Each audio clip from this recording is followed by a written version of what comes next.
Today, we're diving into Bartholomew Kuma's past and the truth behind his cyborg transformation, shedding light on the deeper meanings of his actions. In the most recent One Piece chapters, we uncover the dramatic past of Kuma and the significant reasons behind him becoming a cyborg. We also discuss the complex negotiations Kuma had with the government for Bonney's treatment, suggesting a deep bond with Luffy. This episode translates and explains these topics widely discussed among Japanese fans for our English-speaking audience. If Kuma's sacrifice touches your heart, please give us a like and subscribe. If you're stunned by the connection between Kuma and Luffy, leave a comment saying astonished. Let's dive in. In the previous episode, number 1099, we witnessed a pivotal scene where Kuma visits Dr. Vegapunk, introduced by Dragon. This marked a significant turn of events as Kuma sought Vegapunk's help in treating Bonney. In exchange, he offers his blood, negotiating the creation of clone soldiers based on himself. Vegapunk agrees to this proposition, promising that in return for Kuma's cooperation, Bonney's hefty surgery expenses would be waived. Episode 1100 shifts the scene to the Navy Science Unit's 8th Research Lab, also known as Egghead. Here, we see a conversation between Borsalino, better known as Kizaru, and Vegapunk, where Kizaru remarks on explosion at Punk Hazard.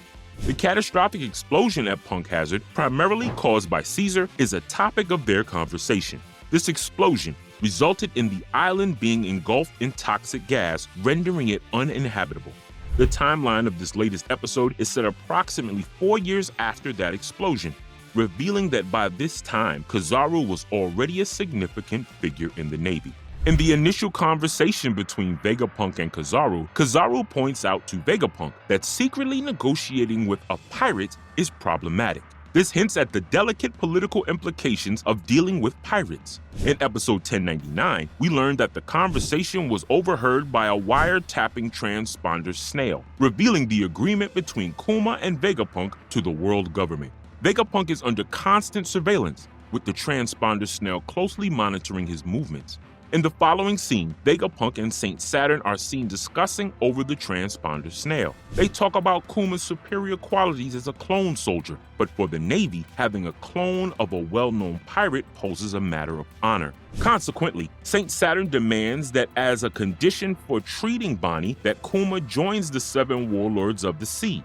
It was previously believed that Kuma joined the 7 warlords of his own accord, but it turns out to have been an order from Saint Saturn. In episode 1064, Jinbei asks Bonney about the differences between what he knows about Kuma and what she knows. According to Jinbei, Kuma was known as the Bad King of the former Sorbet Kingdom and was ousted by his people, becoming a pirate and later joining the Revolutionary Army. He was eventually captured by the Navy and sentenced to life imprisonment. But Vegapunk, fascinated by Kuma's latent physical abilities, allowed him to return to the sea on the condition that he undergoes body modification and participates in clone development. The previous information that he joined the 7 warlords to escape life imprisonment was, in fact, incorrect. When revisiting Kuma's story, it's evident that he was unfairly vilified. In the latest episode, Saint Saturn's second condition for Bonney's treatment was transforming Kuma into a human weapon for the Navy. This translates into Kuma being coerced into body modification and collaboration in clone development in exchange for Bonney's treatment, as well as enrollment in the 7 warlords of the sea. The misunderstandings surrounding Kuma were profoundly serious. The tale of Kuma being a bad king was fabricated by the former king of the Sorbet Kingdom, placing Kuma in a terribly unfortunate position. Furthermore, the third shocking condition set by Saint Saturn was the ultimate sacrifice of relinquishing all thoughts and self-identity. Even Vegapunk strongly opposed this. But Saint Saturn declared that if these conditions weren't met, there was no obligation to spend a huge sum on Bonney's surgery. Eventually, Kuma tearfully accepted these terms, undoubtedly tears of love for his daughter Bonney. In the realm of parental love, blood relations are immaterial. Bonney's illness, sapphire scales, including the rest period, was expected to heal in 1.5 years, while Kuma's modification would take at least 2 years. Knowing that Bonney would recover by her 10th birthday, Kuma must have been overjoyed. In episode 1098, Bonney believes she would be cured by her 10th birthday, a misconception from her conversation with Kuma, and he didn't want to turn that into a lie. He couldn't bear to see her sad and above all wanted to set her free as soon as possible. Saint Saturn presents yet another condition to Kuma. He takes Bonney as a hostage, stating she will remain under the world government surveillance even after surgery. This serves as a guarantee that Kuma will keep his promise, with the plan to free Bonney once his cyborg transformation is complete and he loses all sense of self. According to Vegapunk, the duo, both in good health, will only have about 6 months to spend together. Despite this, Kuma agrees to the terms to cure Bonney's illness. He only requests that Bonney recuperates in the Church of the Sorbet Kingdom, a condition to which Saint Saturn agrees. However, Saint Saturn warns Kuma with a harsh ultimatum: break your promise and your daughter becomes a slave. Meanwhile, Bonney, in Ege, is able to view Kuma's memories, gaining a thorough understanding of his past.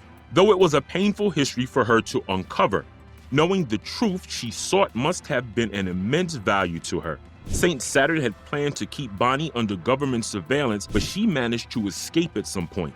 When Akainu captured Bonney, his words, "I was chilled to hear you had fled from the government, but now it's all over," highlighted the impact of her escape.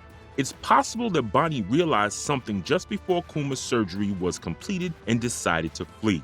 Only a few, including Kuma, Vegapunk, and Kizaru, were aware of this fact. Sentomaru might have also been informed, but the specifics remain unclear. The reasons behind Bonney's decision to escape and the circumstances surrounding it are likely to play a significant role in the future storyline.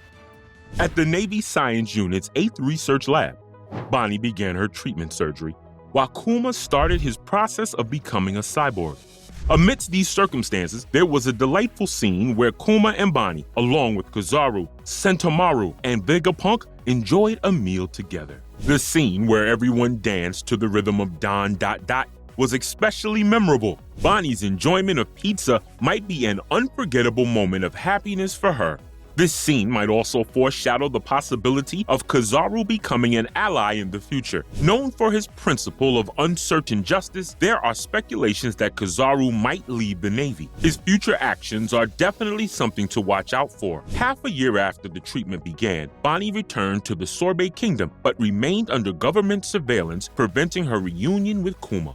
Kuma's statement, "I am a pirate, and I don't want to cause trouble for this country," indicating he couldn't return to Bonney anytime soon, adds a layer of sadness, knowing the promise with Saint Saturn. Their next meetings promise to travel extensively, expressed not as "I will take you anywhere," but "I want to take you everywhere," poignantly highlights a promise that Kuma might not be able to fulfill.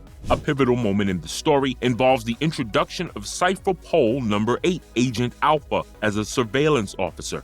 While Alpha appears friendly towards Bonney, she views her with suspicion, possibly sensing some ulterior motive behind his demeanor. Interestingly, Alpha's aura is reminiscent of the current CPO's Khalifa, leading some fans to speculate if she could be her mother. Furthermore, the moment where Kuma, with a smile, expresses his gratitude to Bonney, saying, "Thank you, Bonney, for being born," deeply moved many readers. Subsequent newspaper reports reveal Kuma's enlistment in the 7 Warlords of the Sea, but the narration describing him as too obedient to orders left a chilling impression, hinting at the underlying complexities of his situation. The reaction of the 7 Warlords of the Sea members to the newspaper report varied greatly.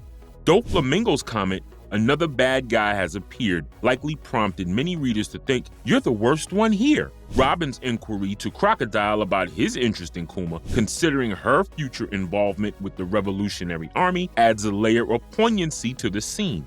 Jinbei was depicted with Ace and Whitebeard, stirring emotion in readers seeing a living Ace after a long time. Meanwhile, Dragon's grim expression and the surprise reactions of Sabo and Koala highlighted the confusion and concern over Kuma's alliance with the government. Many wondered how Kuma, who had been hostile to the world government, had come to the government side. Dragon, who had introduced Kuma to Vegapunk, might have sensed something or even regretted the introduction. This event undoubtedly casts a shadow over the lives of many characters. As a member of the 7 Warlords of the Sea, Kuma embarked on a journey alone, visiting various places and writing letters to Bonney. The depiction of Luffy in Fuchsia Village, before his departure as a pirate is also shown. Notably, Kuma's presence in the East Blue, particularly near Fuchsia Village, suggests he had a significant purpose there. It's possible he heard about Luffy from Dragon and wanted to see Luffy while he still retained his consciousness.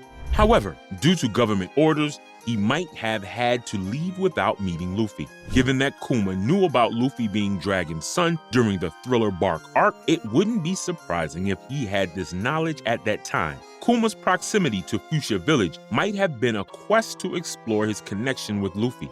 One intriguing question is whether Kuma went to meet Luffy solely because he was Dragon's son, and if Kuma was aware of the entity Nika. Kuma's words in Sabaody Archipelago, "I want to save this crew because of fate," suggests an interest in Luffy. It's intriguing to think that Kuma might have known Luffy consumed the human fruit mythical Zoan model Nika. If Kuma held hope in the idea of Nika, he would surely strive to save Luffy.